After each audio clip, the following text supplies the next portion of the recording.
So I thought I'd just do a real quick garden update video. This is our new potato patch we put in this year, and I think I've lost count at how many times our gardens have been flooded with the heavy rains. It's been almost non-stop all year.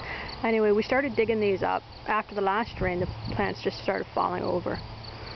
And down here they weren't too bad. You can see we've been digging up some new potatoes. And this end here was a little bit drier than the other end, so it's not quite as bad, but the potatoes are still very, very small from where they should be this year. But down this end, there is nothing.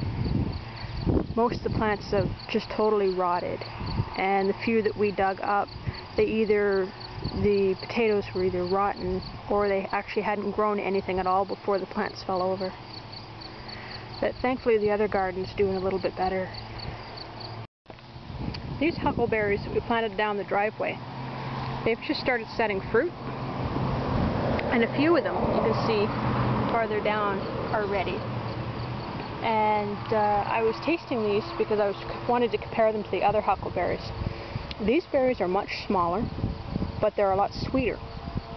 Now, I don't especially like eating them fresh. They leave a little bit of an aftertaste in your mouth that I don't really like yet, or I haven't gotten used to. But I think they'll make a really nice jam. Now, the other huckleberries in the other garden, the plants are much larger. Their berries are about 3 times the size of these little ones, but you can't eat them raw. They are very bitter. So once I cook them up for jam, I'm going to compare them and see which ones make better jam and better cooking. Maybe some pies or something. But plants aren't doing too bad, considering they were planted a little bit later than the other varieties. These are the sunberry plants, and again, this garden's been flooded many times this year, so that may have stunted their growth. But the berries are small, like the other huckleberries along the fence, and they've just started to ripen. I find they're a little bit bitter, but we'll have to wait and see how the rest of them ripen up. It could just be the weather stress too. The rest of this garden didn't do anything. The peppers never grew, and the alpine strawberry seed plants never came up. So most of this will be tilled up as soon as it's dry enough. As you can see, we've been getting more rain and some thunder showers today.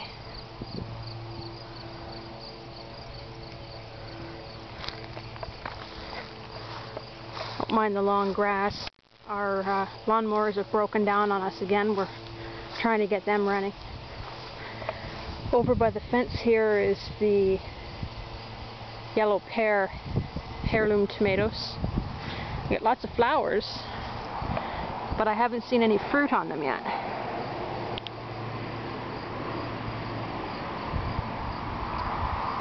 And then along the other side, of course, is the corn. And it's grown quite a bit, but it's already starting to tassel. And it's only about 2 to 3 feet high. So I don't know if we'll get anything off it or not. It was a hybrid that normally did well for us, but it hasn't liked the rain, and this place is a little bit too shady for it.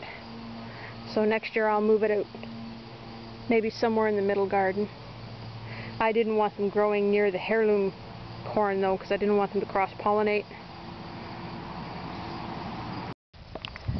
This is the main potato garden this year with all of our white potatoes in it.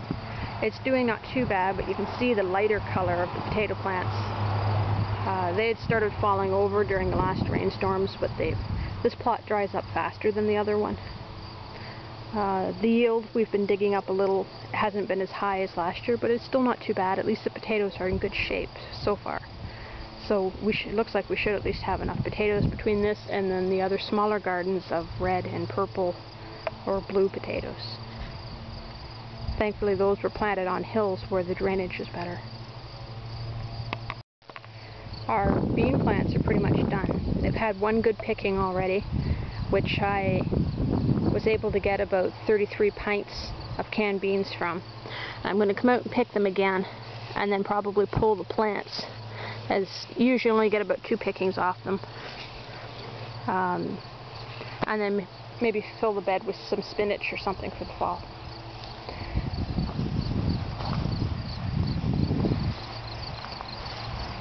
hear all the crickets that have started chirping the last few days. You can see our pea vines along the back died.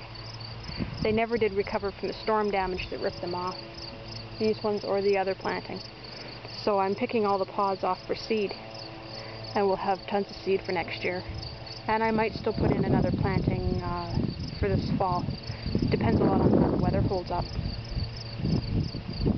And my Swiss chard that went bananas on us, I got to get out here and cut this stuff off so I can get some new growth going.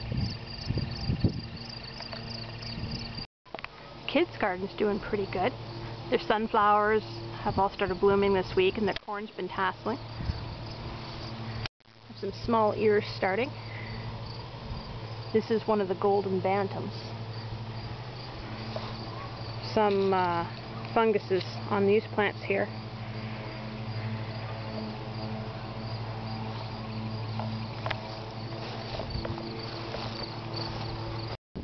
This squash plant started growing up in front of our greenhouse door, and I'm not sure what it is. I obviously must have dropped a seed back here at one time when I was planting. And a potato plant right next to it too that's flowering nicely. So it's a little difficult to get into the greenhouse right now. But I see that there are some small tomatoes in there.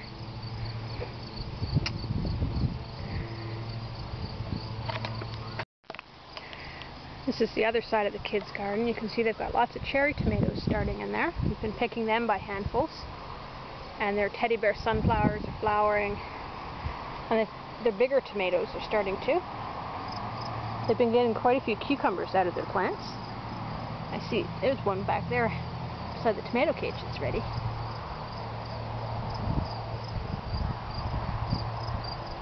Even though we haven't been able to keep up on the weeding because of all the rain, the gardens are still overall producing quite well. I think the heat has been making up for the amount of rain. But it does lead to issues like blight, as you can see. That if it would stop raining long enough, I could get out here and get them all cut. The infected branches cut off. But the season's almost over for us up here anyway. These are the huckleberries, the garden huckleberries that I was talking about. You can see that the berries are much, much larger than the other types. But they are quite bitter. So I'll see how they do for jam. Supposed to be similar to like a blueberry, how they're not really that sweet until you cook them or add sugar to them.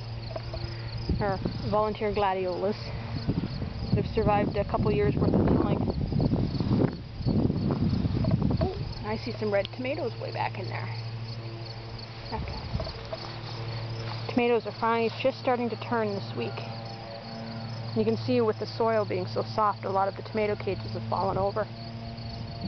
So it's a little interesting trying to get through here to pick, but still, I'm very thankful that they're starting to turn color.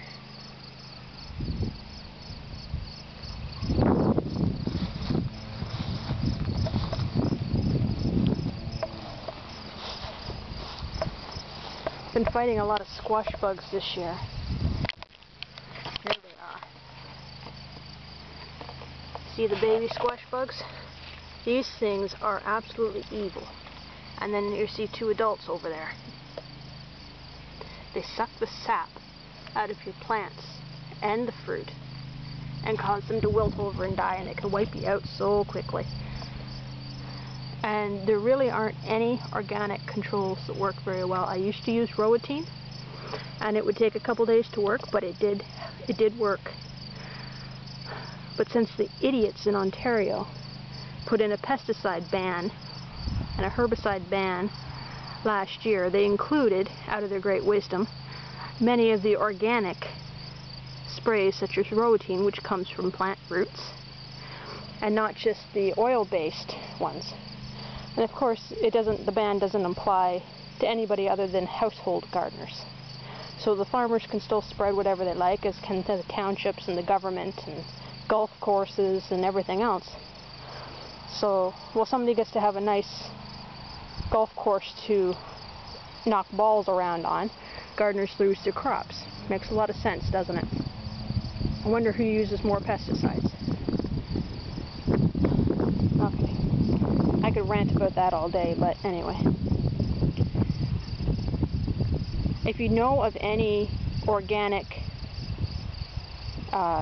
control methods that actually work, somebody told me they read in an old book that planting onions and garlic with your squash helped. I guess maybe the smell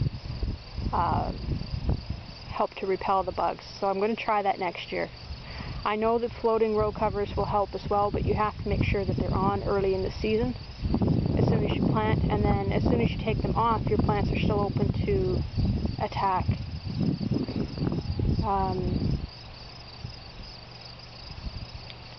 I've been using diatomaceous earth, and it doesn't seem to work very well. Sometimes it'll kill the larva, but most of what I've been doing is hand picking, which is turning over every leaf on every plant and squishing all the eggs. And I've been doing it all season. You can kill hundreds of eggs in a day. And they just keep coming back.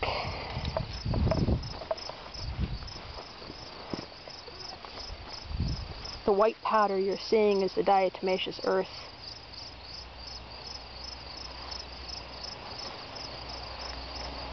There's a couple of zucchinis in here that are ready to pick. There's some more of these rotten squash bugs sucking the sap out of my zucchinis.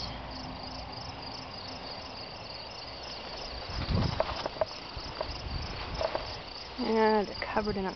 See, when you get days and days of rain, you can't get out here to squash them. And they get ahead of you, and then you're in trouble. But you can't handle the plants when it's raining, or you spread mold.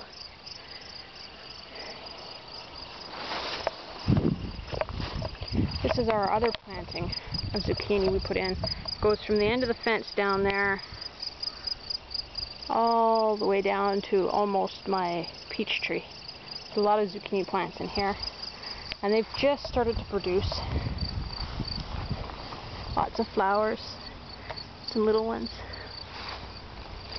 See if I can find you any squash bug eggs.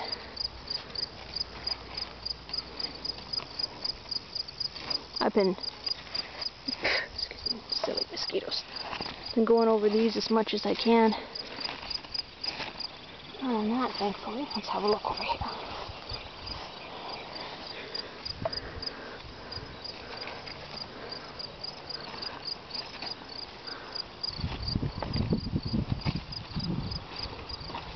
That's good. I haven't seen any over here.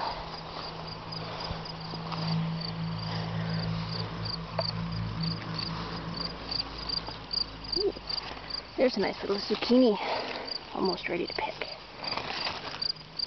So far, I haven't seen any squash bug eggs over here.